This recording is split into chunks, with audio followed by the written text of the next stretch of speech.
So I'm happy to be in your midst to share some essentials, because I've titled this lecture, Building Your Life to Last, the Essentials. I want to appreciate the set man of this ministry and this church, a good friend for over 20 years, Reverend Tony Akiemi.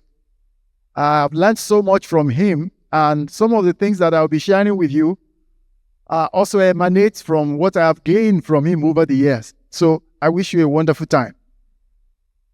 Now, when we look at what the scripture has spoken about this matter, after the creation of man and before the first world was destroyed because of wickedness, God reduced the lifespan of man to 120 years. Before this time, people used to live up to 900, 965, and so on and so forth. But because of the wickedness of man, God had to cut it short, as recorded in Genesis chapter 6, verse 3 to 5. Man's age was reduced to 120 years. And I believe that because man had not kept to God's prescription, even up until this time, lifespan has continued to decrease. But for you, a believer, for you, a child of God, I believe that it does not have to be so. And when you look at what Moses wrote in Psalm 90, verse 10 to 11, he said, the days of our years are 70 years. That will be 70. But many people live above 70 today.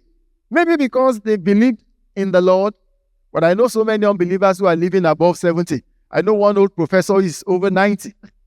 But for us as believers, we can live beyond 70 years. And that is why it's recorded in Psalm 90, the same Psalm 90 and verse 12, in the Message translation. Moses prayed a prayer there. He said, teach us to number our days, that we may apply our hearts unto wisdom.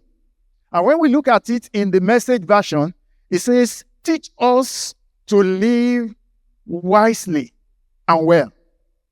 And that is the crux of what I'll be sharing with us. How do we build our life to last us for all that God will have us do while we're on this side of the earth? With wisdom, I think it is possible for us to live not only beyond 70, even up to 120 years. The scripture also says that with long life he will satisfy you and show you his salvation. But for this purpose, we want to look at certain things that will help us. Now, we will consider the essential health tips that will prolong our life in health. We are not just going to live, we're going to live well. And we're not going to just manage our health. We're going to live to glorify God. 3 John 2 says, I wish above all things that you may prosper and be in health, even as your soul prosper. So we want to learn things that will make our souls to be well and for our body to prosper while we're doing that. The number one thing that cuts short the life of people today are chronic diseases. And chronic diseases can be divided into two. There are diseases that are chronic, non-communicable, and there are those which are communicable. So we'll be looking at them, in bits and pieces. Let's look at some examples of chronic, non-communicable diseases. High blood pressure, or what we also call hypertension, is a very common disease today.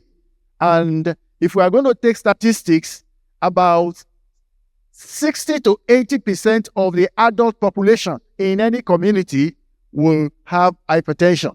That is, those above 35, from 40 and above. Hypertension is very common. And so, for us as believers, we must look at what the prescription of God is for us to live well without hypertension, even though we are above 40.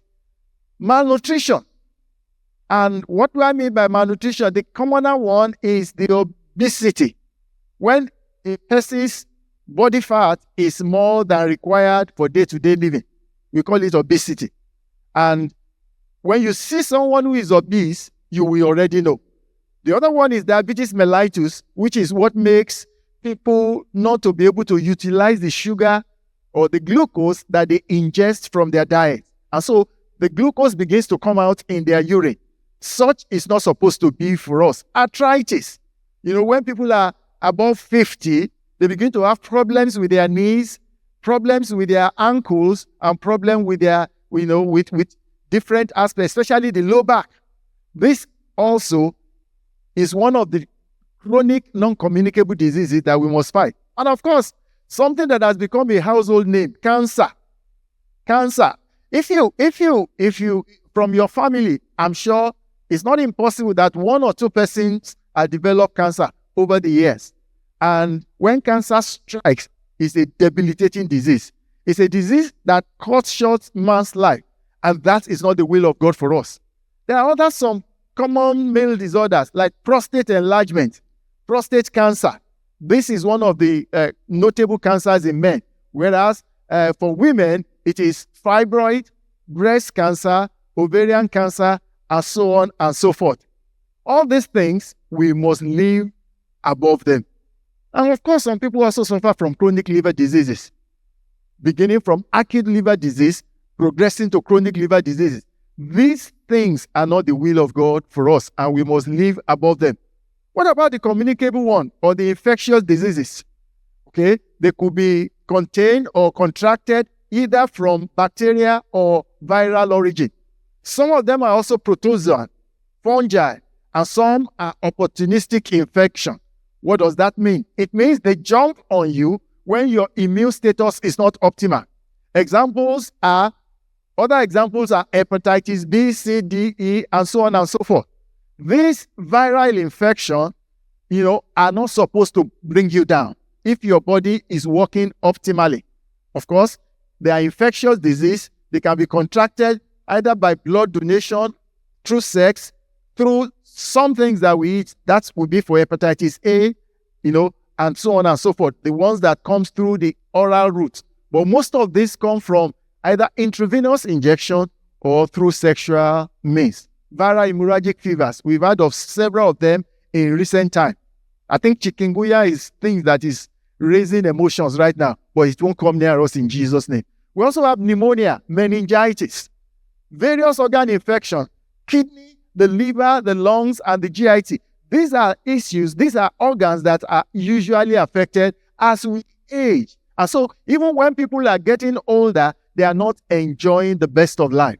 They spend half of what they have saved, or even more, going to the hospitals to seek for health remedy. It therefore follows that if we maintain a functional immune system and live in a good environment, we can prevent, we can control, or limit the occurrences of these diseases in our life. Now look at this. These are some of the food that we see probably on a daily basis, but which we don't pay much attention to. These are food items that are able to get rid of parasites in our body.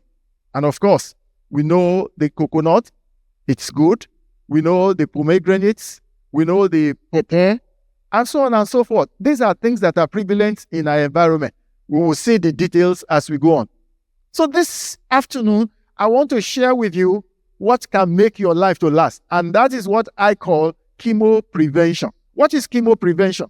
It refers to measures that is undertaken to prevent in the first place. We want to prevent these chronic diseases, either communicable, non-communicable, that I have listed. We want to prevent them, and we want to checkmate them before our health is destroyed. Chemo prevention refers to the use of medication. Now, medication may sound contradictory, but let's see where I'm going.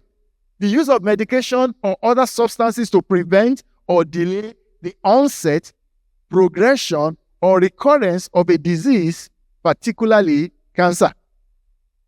It is a strategy that aims to stop a disease before it even starts or to slow down its development.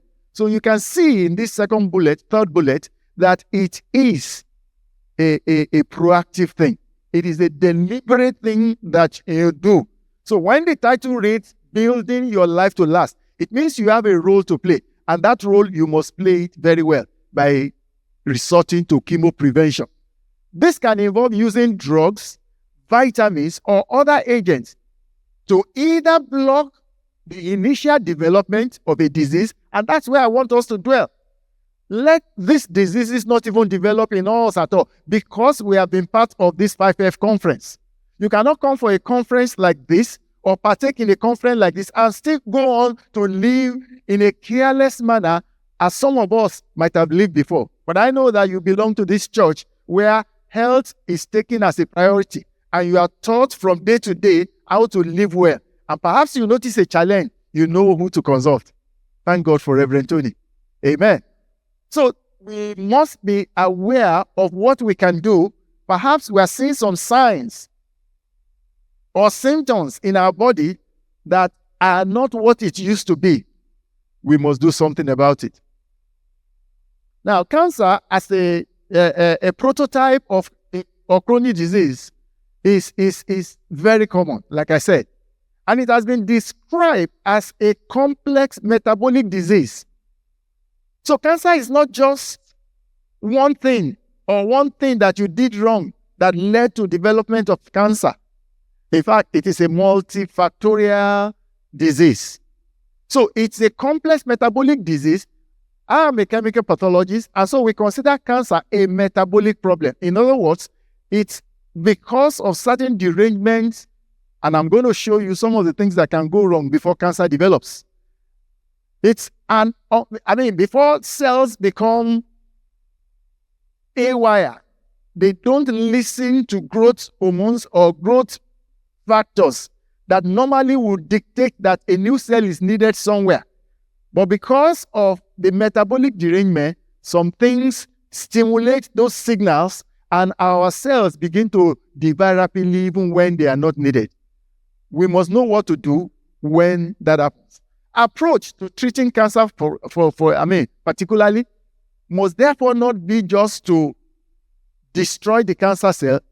It must be multi-pronged, and it must be to attack several metabolic processes that are gone deranged, and we must straighten it out so that we can live well.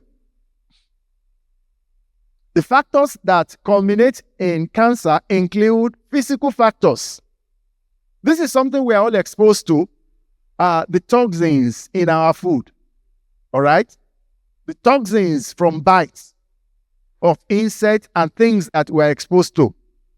Maybe because immunity gradually decreases when we don't do what we are supposed to do, especially when we don't live well. Toxins abound in the environment, in the smoke that we inhale. Smoking cars, you see, when the economy is bad, when you're driving on the road, one car in front of you is smoking, you bypass that, you drive two cars, forward, and then another one is smoking. It seems something you cannot escape. And when we inhale these things, they constitute toxins in our body. We have radiations. Some health facilities are within houses, X-ray centers.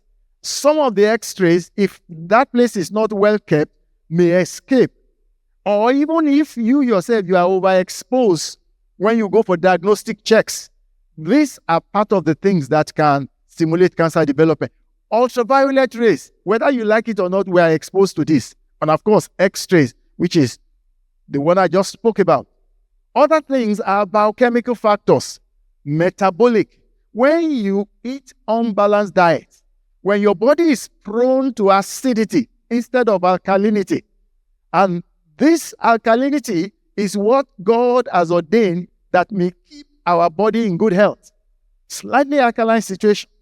But when we take strange things, which I will elucidate on later, they contribute to an environment that makes cancer to develop or to thrive. When the pH of our body is very low, it's supposed to be balanced, alkaline, if possible. Oxygen deficiency. A lot of us don't take extra effort to take in more oxygen. You take in more oxygen when you exercise because you are able to exhale and inhale deeply. That is one of the benefits of exercise. So exercise should be part of our lifestyle at least 3 to 4 times a week, if not possible, 5 out of 7. All right? All this culminate in development of free radicals. I'm sure Reverend Tony has taught us severally about free radicals. But what are free radicals? They are metabolic derangement that causes the cells or the atoms that are in our cells to become aberrant. This aberrant cell will attack another cell, steal their stability. And when one aberrant atom moves out to affect another cell, that cell becomes unstable. And that cell cannot carry out its function. When oxidative stress is rife in the body, it means that that person is not living well. I will tell you what you will do about that.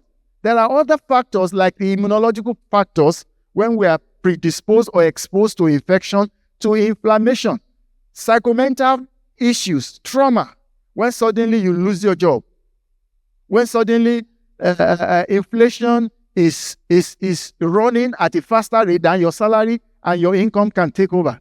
All this can cause mental stress, psychomental issue. When, school fees is increasing, salary is not increasing, food is increasing, and you are under a lot of stress as to how you are going to balance with these issues. Now, all these issues, like I said, affect our body. And the first thing that they cause is low level of inflammation. When your body is not able to excrete acids, when your body is not balanced with vitamin C, vitamin E, that are needed to balance your cell, what happens? That cells begin to malfunction. And it causes what we call low-grade inflammation. Low-grade inflammation may not disturb you, but you are not at your best.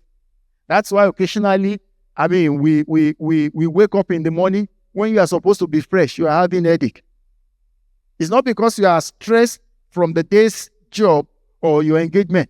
It's because even in your body is not metabolically balanced. Low-grade inflammation.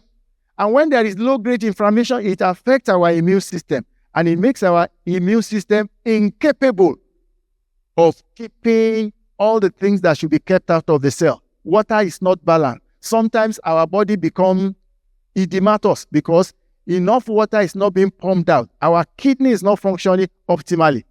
All right? So there are several of them which are, on the slide. But let me move on. Now, this current slide is very important. And I'm going to acknowledge the doctor that I met when I was opportune to go to Germany to Arcadia Praxis Clinic.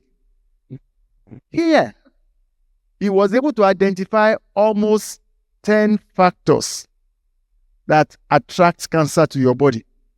And there are several: oxygen deficiency, low pH, toxicity, mitochondrial dysfunction, adrenal dysfunction. So you can see from here, particularly, that cancer occurs when there is several metabolic derangement. But more importantly, how do we solve this? Now, this is a cycle that must be broken. And you will see in the middle of what I'm about to say here is the fact that we need to break the unholy cycle. Unholy cycle because when your body is in a disequilibrium and you continue your life like that, it's a matter of time, it will attract chronic disease to the body, including arthritis. So what must we do? We must bring out detoxification.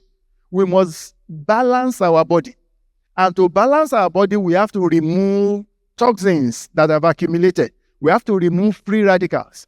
We have to push out cells that are no longer working well by what we call apoptosis. We must lead them to die by themselves and leave our body. So how do we detox? One of the things that are available in our environment, and that which I expect by now every one of us must have heard about, is this miracle leaf, Kalanchoe pinnata. It's a very good vegetable. You don't cook it as vegetable. Most of the time, you either take it raw or you blend it and you drink it as smoothie, but it must not be too much. This miracle leaf, you will need to Google it and see a lot of work that it does in your body. More essentially, it is an anti-inflammatory agent. In other words, it checkmates inflammation before it flares out and it causes problem for your body. So miracle leaf is something you must have planted in your house. It's a bryophyllum, and even if you put the leaf in a good soil, it will grow. Just one in the morning takes care of virtually all inflammation. And for ladies that have acne, it's also good when you punch the leaf and you take the water from it to, paint your face. The acne regresses because it's a good anti-inflammatory agent. Another issue we need to focus on is our diet. Most of the time, we take processed diet because we are in a hurry. We take bread in the morning, and when we want to snack in the office, we take meat pie, we take cake, we take Coke. All these are processed food. And I'm sure Reverend Tony has done a lot in this area, so I will not waste much time. When we take all this processed food, we are building up an acidotic condition, an acidic environment in our body, because these are not the things that can help us. What can help us is those things that are freshly prepared. When we eat and boil our oil, we lose up to 97% of all the water-soluble vitamin. And so when the water-soluble like vitamin C are not available, it predisposes our body, like I said, to oxidative stress. So we must avoid boiling our oil. And we lose about 40% of the lipid-soluble vitamins. Those are the vitamin A, D, E, and K. When we eat the oil, it converts the curved fat to straightened fat, what we call trans fat. And trans fat is inimical to the breathing of our cells. And when our cell cannot breathe properly, they become cells that will not listen to the normal processes of growth in our body. And they cause carbon dioxide to accumulate within the cell. And such situation is which cancer loves to develop. We must be aware of this. So, let's move on. I said to break the unhealthy cycle, we have to detox. What is detox? It is the process of removing harmful substances from our body.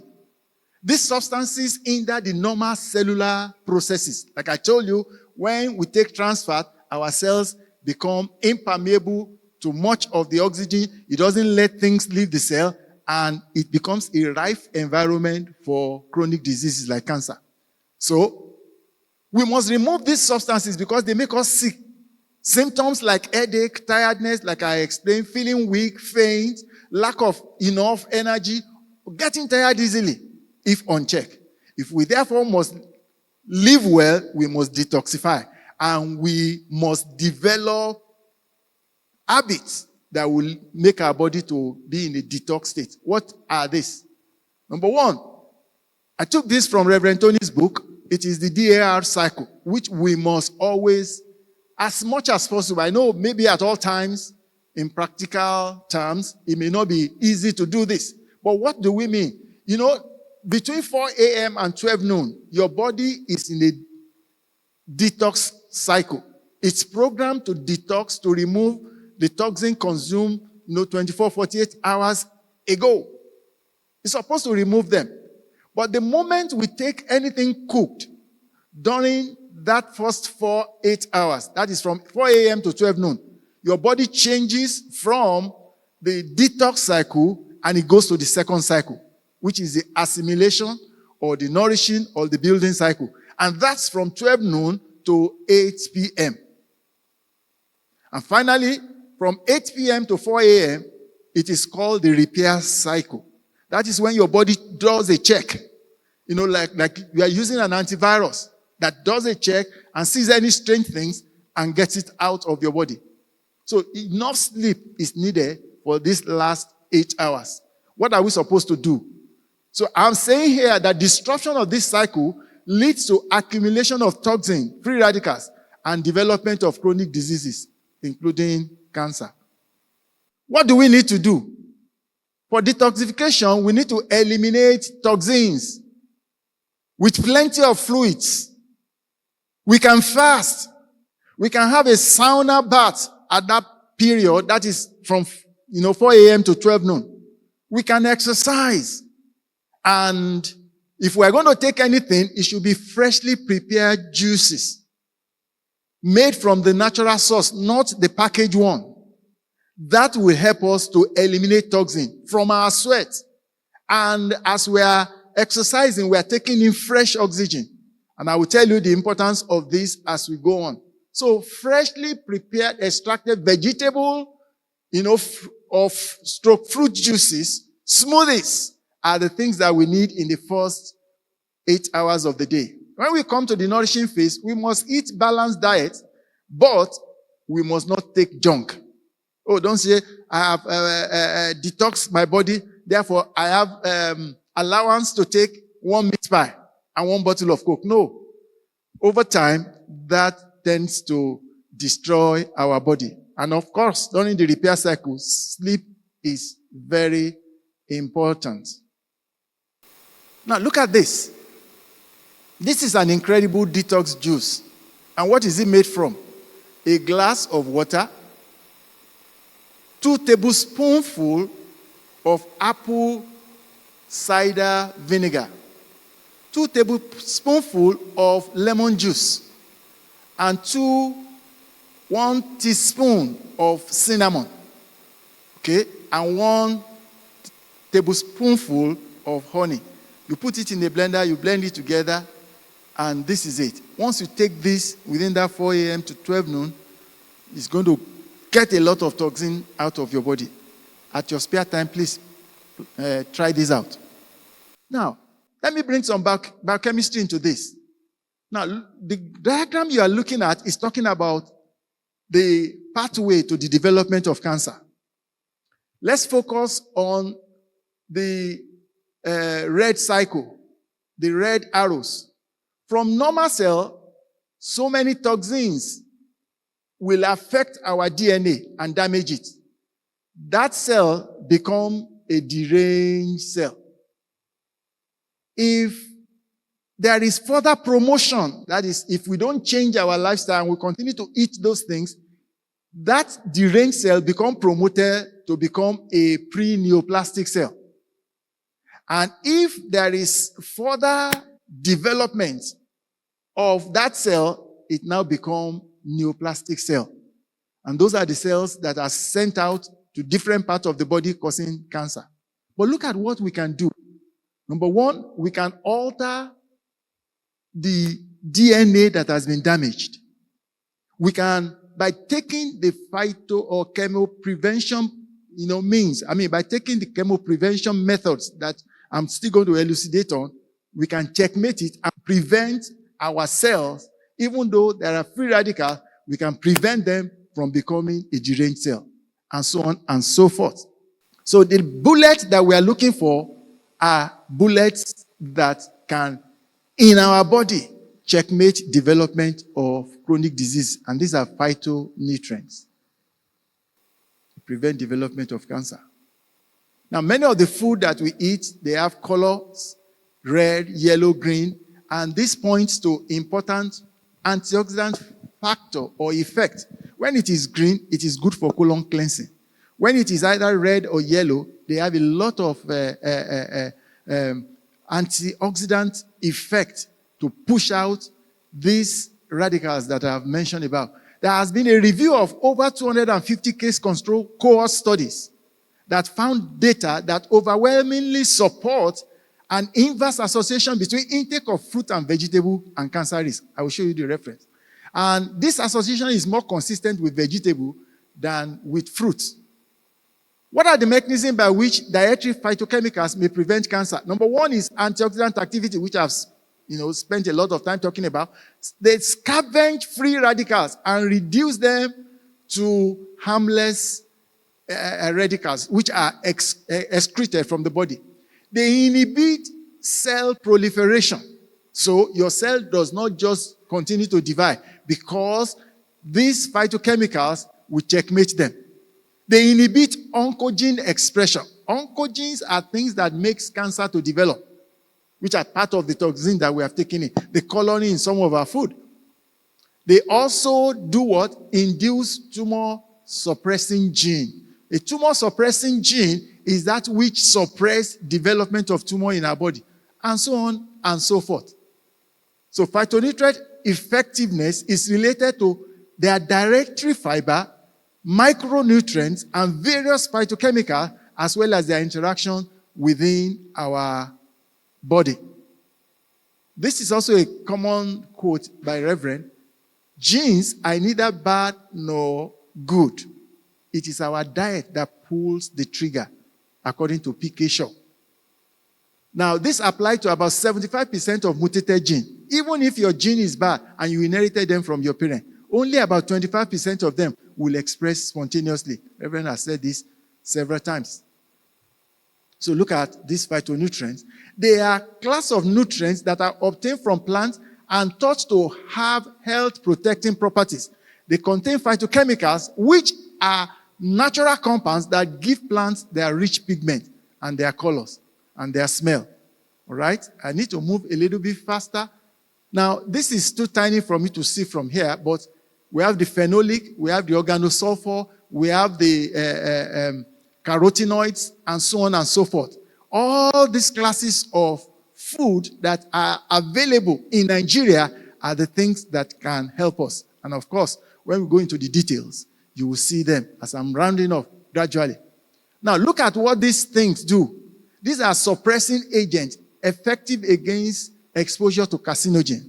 So I'm bringing the good news that even if you are exposed to carcinogen and you take this food like broccoli, green tea, turmeric, legumes, soy products, orange peel, which has terpenes, they are going to purge your body and they are going to prevent development of cancer. Now, these ones are also very important. Spinach. I can't see very much from here, but let's go on. You'll see them when you have opportunity to watch this. This, again, are very, very small. But look at the picture. Ginger. You know how to prepare these things. You know turmeric. Turmeric, which needs black pepper for bioavailability. All these things, I'm sure Reverend Tony has been teaching us. Jute, spinach, locust beans, garlic, all these, some of them are blood thinners. Some of them help to purge all these free radicals from our body. We must take them. You have heard of the amazing benefit of an orange. Orange has vitamin C, it helps our bones, it helps our teeth.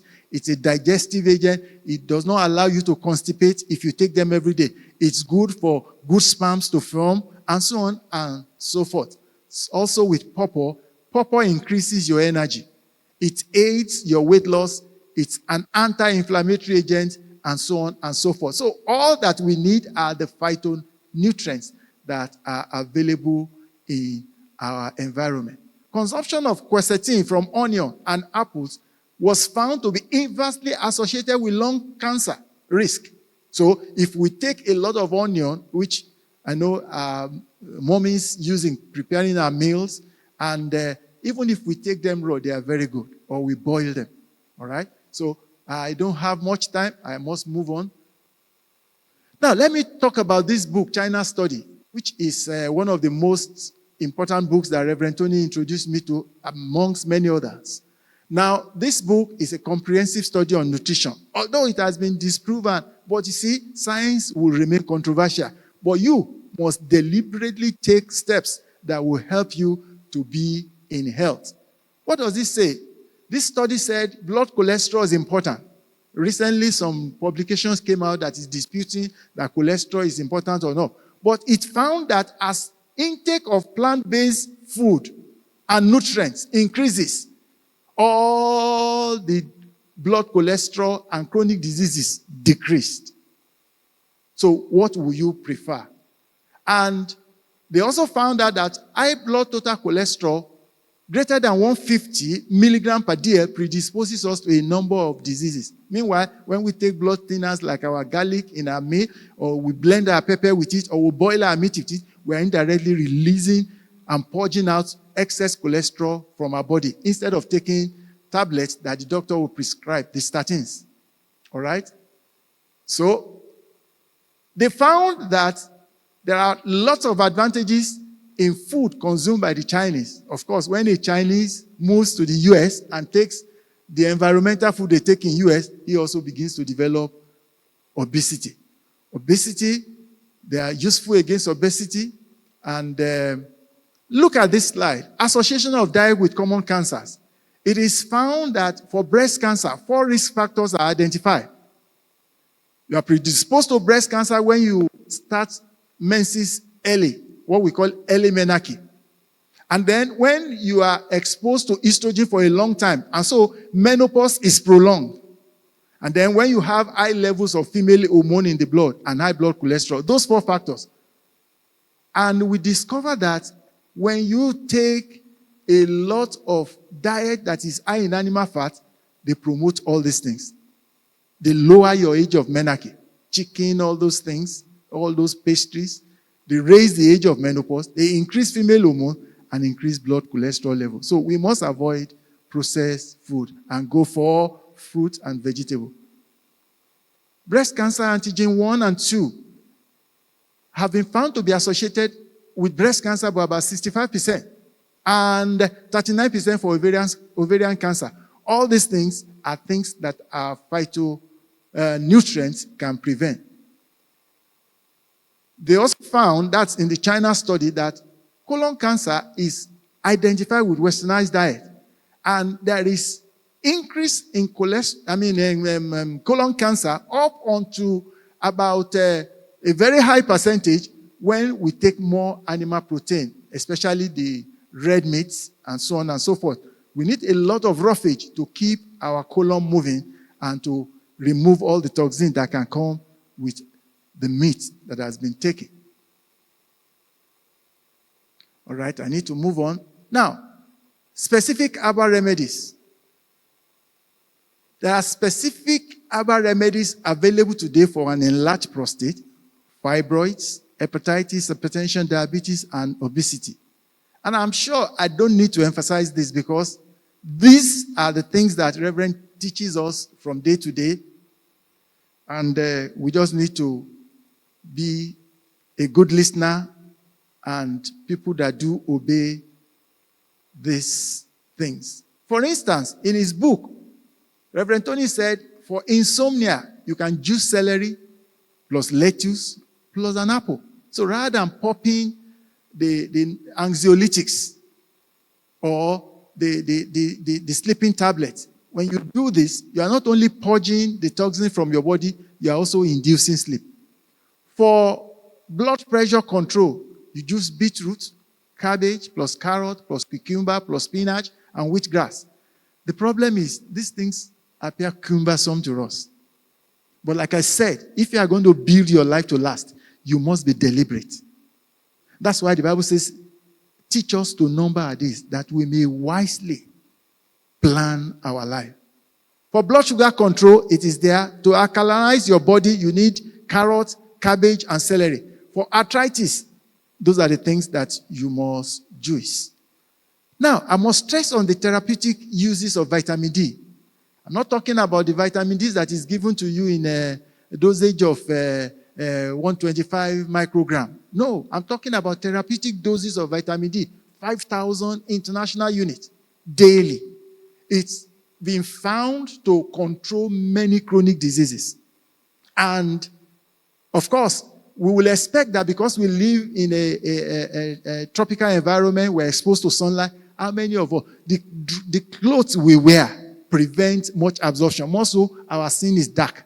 For an Oyibo person, for a white, a Caucasian, when they go out, their skin is light. It can easily absorb some sunlight. But for us, the melanin is also an hindrance, so that we don't, get burnt or get too much exposed to vitamin D synthesis from our skin. So vitamin D level has been found to be inversely correlating with cardiovascular risk. It modulates several metabolic activities in the body, and regular consumption or supplementation with therapeutic doses of vitamin D from 50 years and above is very beneficial. Vitamin D is critical and an essential micronutrient for human growth. So I'm leaving this with you.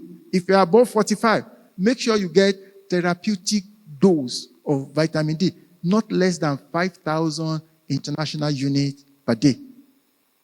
Of course, you will get tired, so you leave it for some weeks and then you start again, because it's something that when you are taking tablets on a daily basis, you get weary. So these are the other roles. Vitamin D receptors are present in many cells, like pancreatic cells, cardiomyocyte, endothelial cells, and so on and so forth. So it plays a vital role in bone and mineral metabolism. Its deficiency is common to many health problems, and we must try and avoid that. Now, these are things you know. When you have eaten a lot of fat, 1 gram of fat will give you 9 calories of energy. But when you gym, you lose about 350 calories per hour. If you play tennis, that is how much you lose. These are informations that are readily available on the internet. What do you need to consume? As a sedentary worker, you just need to consume about 1,800 calories per day, and the rest are there. Yeah, I said I will speak about exercise before I close. A voluntary decision to increase fitness of the body. Several ways: jogging, swimming, cycling, yoga, even having legitimate sex is a good way of having exercise. A brisk walk for 30 to 45 minutes daily is ideal in most cases, and you do that 5 times in a week. It increases your heart contraction, and it makes your heart to be active and not lazy and numb.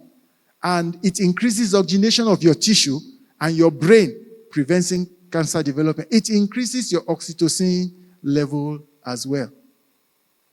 After 40, we need to screen for cancers, and you must have been told this. For men, PSA is very important, and when it is normal, you may not do anything until about 1 year after. But if there is a family history, what is normal for others may be a check for you. Liver cancer, gastrointestinal-related cancer, and pap smear for women. I think I will stop here, and I hope that you have been able to gain something little. However, what is important is to know that preventing chronic diseases or exposing ourselves to communicable disease is something that must come from our will. We must be willing to give it the attention and everything it deserves, so that you don't become a victim, because you are gaining to live long and fulfill the purpose of God. God bless you all. Thank you for this opportunity.